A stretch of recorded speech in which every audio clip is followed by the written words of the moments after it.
ஓம் முருகா போற்றி போற்றி. என் அன்பு குழந்தையை, கோடியில் ஒருவருக்கு கிடைக்கும் அதிர்ஷ்டம் இன்று என் பிள்ளைக்கு கிடைத்துள்ளது.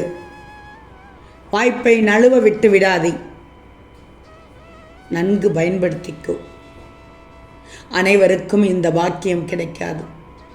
உன் முருகன் சொல்கிறேன் கேள், உனக்காகவே சொல்கிறேன் கேள், முழுமையாக கேள். என்னை நம்பினால் அனைத்தும் நல்லவிதமாக நடக்கும். உன் வாழ்க்கையில் பலவித மாற்றம் கிடைக்கும். நம்பிக்கையோடு கேள். இப்போது வாழ்க்கையில் நடக்கும் சில நிகழ்வுகள் உனக்கு வினோதமாகத்தானே இருக்கிறது. ஆனால் அவற்றின் அர்த்தம் அவற்றை பார்க்கும் உன் பார்வையில்தான் இருக்கிறது.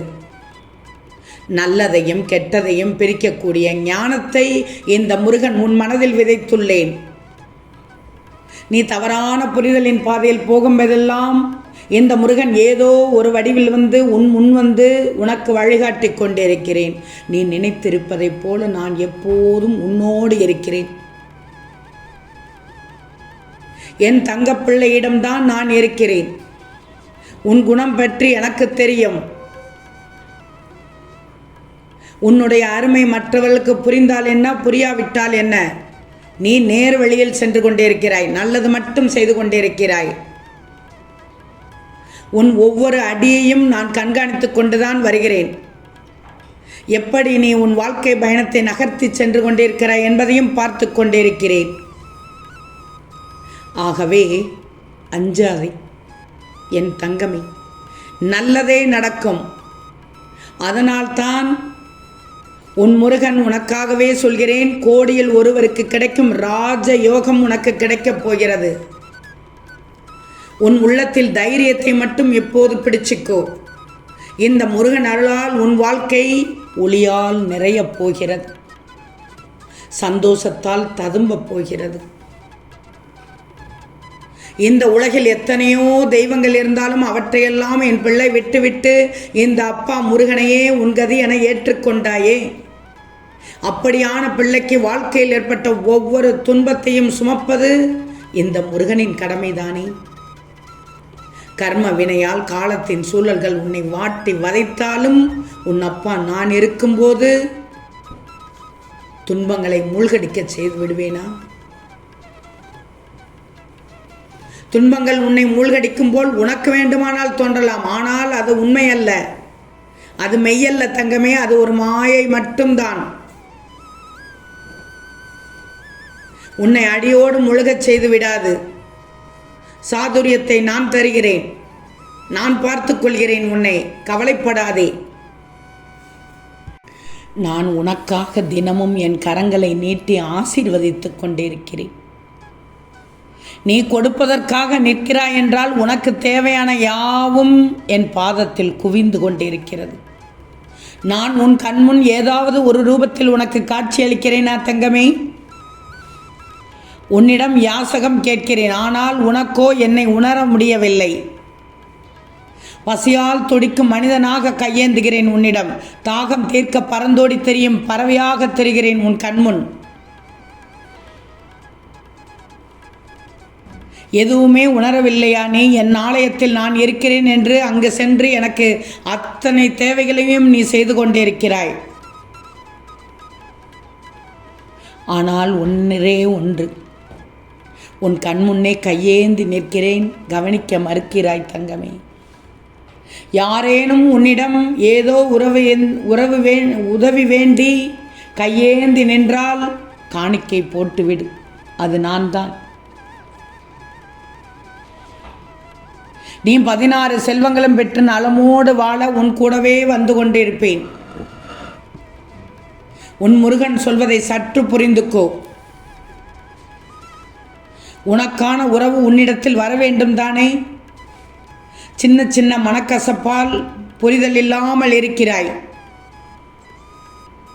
கணவன் மனைவிக்குள் புரிதல் இல்லாமல் சின்ன சின்ன பிரச்சனைகளை பெரிதுபடுத்தி குடும்பத்தில் நிம்மதி இல்லாமல் இருக்கிறாய். உன் முருகன் உன்னை அறிந்து கொண்டேனா? உன் அப்பா உன்னை புரிந்து கொண்டேனா? விட்டு கொடுத்து வாழ பழகு என்றுதான் என் பிள்ளையிடம் சொல்கிறேன். உன்னையே உயிராக இருக்கும் உறவை சின்ன பிரச்சனைக்காக கண்கலங்க வைக்காதே. நீ எதிர்பார்க்கும் அன்பை கொடு. அதைவிட பல மடங்கு பெறுவாய் என்னிடத்தில். நான் தருகிறேன் உனக்கு அள்ளி அள்ளி.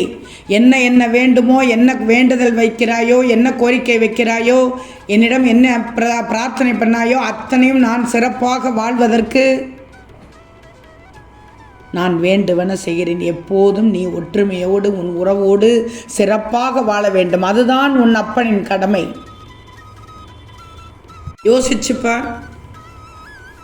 பறக்க தெரியாத உன்னை பரபரவென இழுத்து சென்று கடமையின் உச்சியிலிருந்து தள்ளிவிட்டு சென்றது காலம். காற்றில் தத்தளிக்கும் நீ காகிதமாக இருந்தாய். ஆனால் பார்த்தங்கமே, உன் கர்ம வினையால் வந்த இந்த கொடூர நிலைக்கு நீ ஆட்கொண்டு போனாய். உன் நிலை கண்ட அந்த நேரத்தில் நீ அழைக்காமலேயே உனக்கு என் கரங்களை நீட்டினேன். ஓர் உண்மை ஒன்று தெரிந்து கொள்கிறாயா? ஓர் உண்மையை சொல்கிறேன் கேள். உன் வாழ்க்கையை மாற்றி அமைக்க, உன் வாழ்க்கையை சீர்படுத்த, உன் பக்கத்தில் நின்று உனக்கு உறுதி கூற நான் உன் முருகன் இங்கேயே இருக்கிறேன். இப்போதும் நடக்கும் நிகழ்காலம் உன்னை சோதிக்கலாம், பலமாக சோதிக்கலாம், உன் மனதை உருக்கக்கூட செய்யலாம். ஆனால் என் பாதுகாப்பு வளையத்திற்குள் நீ இருக்கிறாய் என்பதை மட்டும் மறக்கக்கூடாது என் பிள்ளை. மீண்டும் எழு தங்கமே.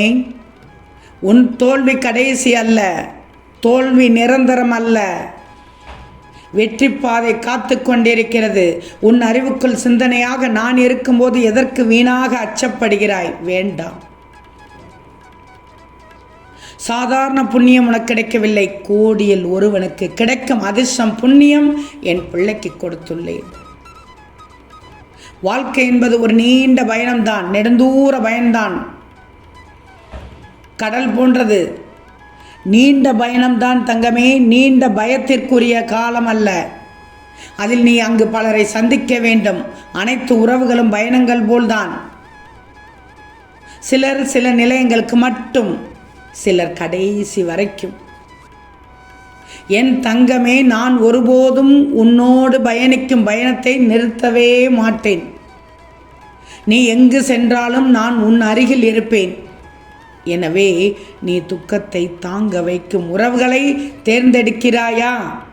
அப்படி என்றால் அவைதான் என் அருளால் உனக்காக வரவழைக்கப்பட்டவர்கள்.